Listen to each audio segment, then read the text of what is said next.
Republican party की तैयारी है कि जो महिलाएं हैं, महिलाओं का हमेशा शोषण होता है, इसलिए रिपब्लिकन पार्टी का जो एक अपना उद्देश्य है वो ये है कि वो हर जिले में अपनी एक अपने एक कैंडिडेट को उतारेगी, जिसमें से महिला सीट होगी, महिलाएं होंगी, उसमें ज्यादा से ज्यादा महिलाएं होंगी। यही हमारी उसमें पार्टी केवल छलावा किया गया है, दिखावा गया है। जैसे मोदी जी ने कहा था बुलेट ट्रेन चलाएंगे, तो क्या बुलेट ट्रेन चली? सरकार को 10 साल पूरा होने वाला है, क्या बुलेट ट्रेन चली? क्यों नहीं पूछते हैं? जो गैस सिलेंडर 300-400 रुपए का था, अब 1200 करके कर दिया, उसके बाद 200 रुपए कम किया। क्या महंगाई कम हो गई? नहीं कम होगी ना। इसी तरह महिला बिल को लेकर उन्होंने कहा कि महिला बिल ले आए हैं, वो केवल अंत में क्यों लाए हैं? पहली सरकार में क्यों नहीं लाए? 5 साल पहले भी पहले ला लाए, सकते थे इसको। पहले भी ला सकते थे। अगर लाए हैं तो क्या इसी लोकसभा में इलेक्शन में इसका फायदा मिलेगा? सबसे पहली बात तो ये, क्योंकि महिला बिल में आरक्षण होना चाहिए। यदि आरक्षण नहीं होता है तो जो श्रवण है, जो सीटें हैं उनकी फी भर जाएंगी। बेचारी ओबीसी है, एससी है, एसटी, ना उनके पास पैसा है, ना उतनी शिक्षित है, ना वो जागरूक है, तो कहाँ इसका लोकसभा में भारतीय रिपब्लिकन पार्टी के नाम से पंजीकरण सन 1989 में हुआ था, जिसके लिए रामदास अठावले, महाराष्ट्र की जो अन्य पार्टियां हैं, उन्होंने बहुत प्रबल विरोध किया था। इस कारण से चुनाव आयोग ने मेरे बीच उत्तर प्रदेश रिपब्लिकन पार्टी के राष्ट्रीय अध्यक्ष हैं एडवोकेट विजय सेन जी। जी, आपको बताते चलें कि ये वही पार्टी है भारतीय रिपब्लिकन पार्टी जिसको डॉक्टर बाबा साहब अम्बेडकर ने स्थापित किया था। नाम से कंफ्यूजन जरूर होगी, लेकिन बाबा साहब की असली और रियल पार्टी रिपब्लिकन पार्टी यही है। तो वर्तमान समय में जो भारत में केंद्र व यूपी सरकार को लेकर के जो स्थिति बनी हुई है, आज हम बात करने वाले हैं। जो बाबा साहब की मेन पार्टी है, जो एक समय में कांग्रेस के विपक्ष में आरपीआई जानी जाती थी, और वर्तमान समय में जो बाबा साहब के रियल जो अम्बेडकराइट मूवमेंट से जो लोग जुड़े हुए हैं, सच्चे लीडर, उनकी बात करने वाले आज हम प्रश्न करने वाले हैं। वर्तमान समय में जो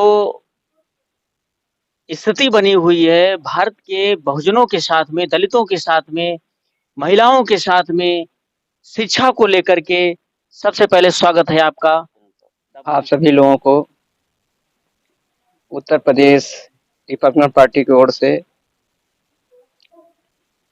मैं अवगत कराना चाह रहा हूं कि वर्तमान में जो स्थिति है, जो भाजपा सरकार जो केंद्र में भी है, प्रदेश में भी है, डबल इंजन की सरकार उसको कहते हैं, लेकिन इस डबल इंजन की सरकार ने दलित, शोषित, पिछड़े वर्ग का दलन और शोषण किया है, उसके साथ अन्याय अत्याचार किया है, उनकी शिक्षा को छीन लिया है।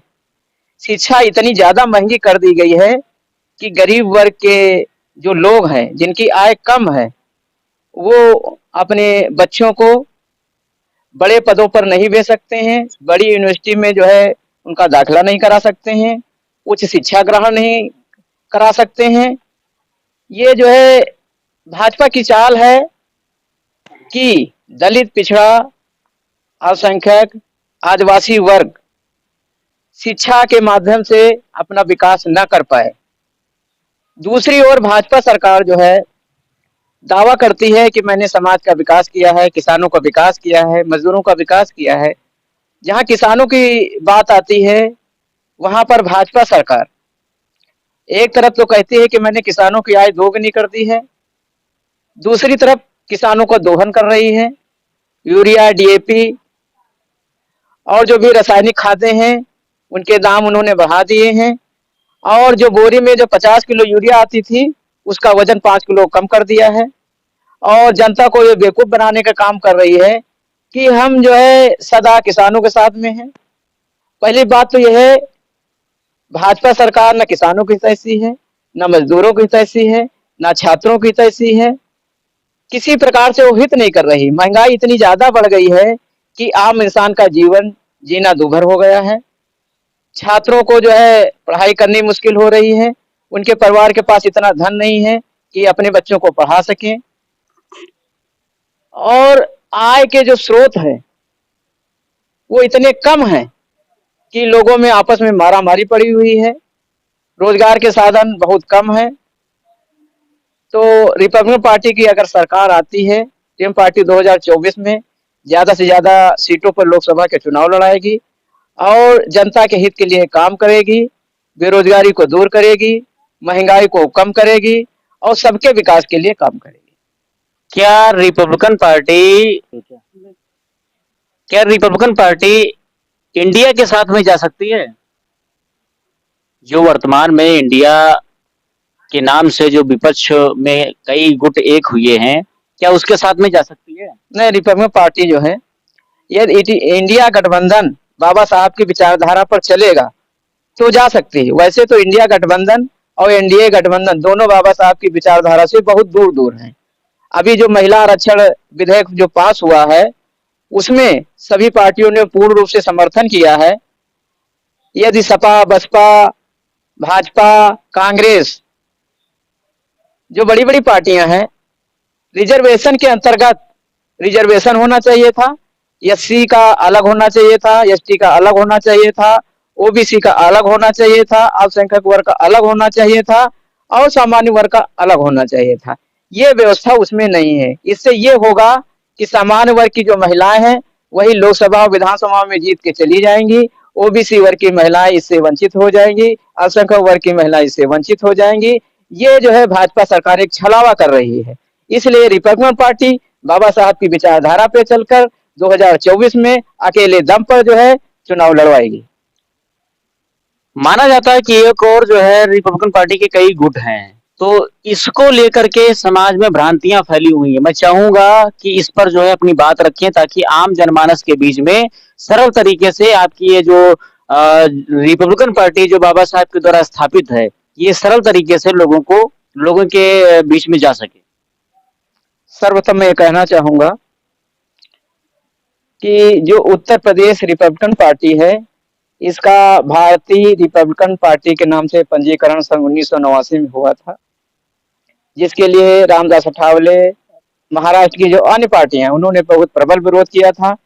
इस कारण से चुनाव आयोग ने कुछ समय के लिए इस पार्टी का नाम उत्तर प्रदेश रिपब्लिकन पार्टी कर दिया था और यही भारत की और बाबा साहब की अकेली पार्टी है जो बाबा साहब के मिशन को चला रही है। अन्य पार्टियां केवल अपना फायदा उठा रही हैं।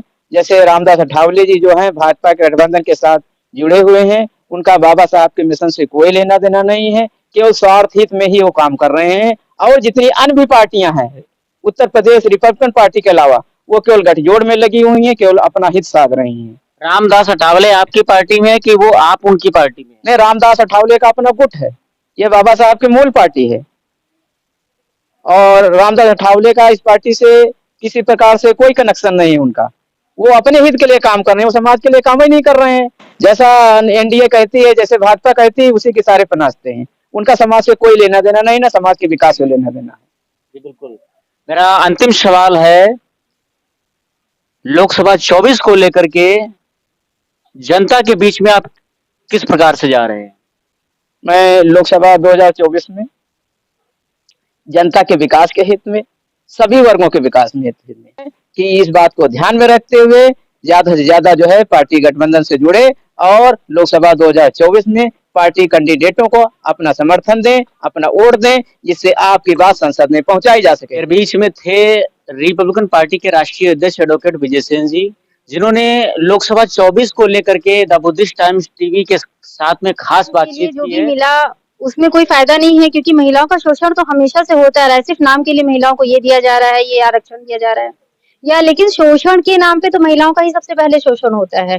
ये भी अगर मिला है आरक्षण महिलाओं को, तो इसमें भी फायदा पार्टी का ही है, महिलाओं को कुछ भी नहीं मिलेगा। तो जो बाबा साहब की बनाई हुई नीतियां हैं, उनके अनुसार अगर ये आरक्षण मिलता तो उसमें तो महिलाओं को जो चुनाव के टाइम पे जो वोट दिए जाते हैं, वो सिर्फ महिला की जो सीट है उसको महिला ही वोट दे, तो महिला का फायदा है। वरना ऐसे तो क्या होता है कि महिलाओं को दो, जो बाबा साहब की बनाई हुई नीति है उसके अनुसार, यही पृथक निर्वाचन पद्धति के अनुसार महिलाओं को वोट देने का अधिकार मिलना चाहिए, जिससे कि महिलाओं के पास दो अधिकार होंगे। जो महिला चुनी जाएगी वो महिलाओं को भी वोट दे सकती है और पुरुषों को भी दे सकती है। लेकिन मोदी सरकार का तो कहना है कि हम एक तरफ से सभी महिलाओं को ये इसमें जो है सुविधा दे रहे हैं, लेकिन जो कानूनन तौर पे है, जो संविधान के अनुसार है, रिजर्वेशन के तथ्यों के आधार पर है, वो उस पे जो है खरा नहीं उतर रहा है। तो भाजपा सरकार में मोदी जी ने जितनी भी बातें कही है वो सत्य आज तक हुई कहाँ है। वो खाली अपने बात कह करके वो मुकर जाते हैं, वो अपनी बातें करते हैं और अपने फायदे में उसको इस्तेमाल करते हैं, जहाँ तक मेरा मानना है। आगे चल करके आपकी पार्टी जो है लोकसभा 24 के लिए कैसी तैयारी चल रही है? तैयारी तो अच्छी चल रही है और बाकी सहयोग हमें चाहिए जनता का और गांव-गांव जाकर के अब क्योंकि गांव-गांव जाकर के अभी हमें अपनी पार्टी का प्रचार करना है क्योंकि ये पार्टी जो है हमारी काफी पुरानी थी लेकिन इसका जो विभाजन हुआ ये 2 भागों में विभाजित हो गई जिससे कि क्या नाम था अटकले रामदास अठावले जी ने इस पार्टी को 2 भागों में विभाजित कर दिया जिससे कि हमारी जो बाबा साहब द्वारा गठित जो पार्टी थी रिपब्लिकन पार्टी उसको लोग भूल ही गए हैं। तो अभी तो पहले हमें इस पार्टी को आगे जगाना है, लोगों को बताना है कि रिपब्लिकन पार्टी जो है वो बाबा साहब द्वारा बनाई गई है और इसके क्या-क्या कार्य हैं। ये हमें गाँव-गाँव जाकर तैयारी है कि जो महिलाएं हैं, महिलाओं का हमेशा शोषण होता है इसलिए रिपब्लिकन पार्टी का जो एक अपना उद्देश्य है वो ये है कि वो हर जिले में अपनी एक प्रत्याशी अपने एक कैंडिडेट को उतारेगी जिसमें से महिला सीट होगी, महिलाएं होंगी, उसमें ज्यादा से ज्यादा महिलाएं होंगी। यही हमारी पार्टी अरविंद का जी हैं, मैं चाहूंगा कि अपनी बात रखें। मैं अरविंद भारती पार्टी का कोषाध्यक्ष हूँ। जो महिला बिल है उसमें केवल छलावा किया गया है, दिखावा गया है। जैसे मोदी जी ने कहा था बुलेट ट्रेन चलाएंगे, तो क्या बुलेट ट्रेन चली? सरकार को 10 साल पूरा होने वाला है, क्या बुलेट ट्रेन चली? क्यों नहीं पूछते हैं? जो गैस सिलेंडर 300-400 रुपए का था, अब 1200 करके कर दिया, उसके बाद 200 रुपए कम किया। क्या महंगाई कम हो गई? नहीं कम हुई ना। इसी तरह महिला बिल को लेकर उन्होंने कहा कि महिला बिल ले आए हैं, वो केवल अंत में क्यों लाए हैं? पहली सरकार में क्यों नहीं लाए? 5 साल पहले तक भी क्यों ला नहीं लाए? सकते थे इसको। पहले भी ला सकते थे। अगर लाए हैं तो क्या इसी लोकसभा में इलेक्शन में इसका फायदा मिलेगा? सबसे पहली बात तो ये, क्योंकि महिला बिल में आरक्षण होना चाहिए। यदि आरक्षण नहीं होता है तो जो श्रवण है जो सीटें हैं उनकी फी भर जाएंगी। बेचारी ओबीसी है, एससी है, एसटी, ना उनके पास पैसा है, ना उतनी शिक्षित है, ना वो जागरूक है, तो कहाँ लोकसभा एससी के साथ एसटी महिलाएं कमजोर हैं।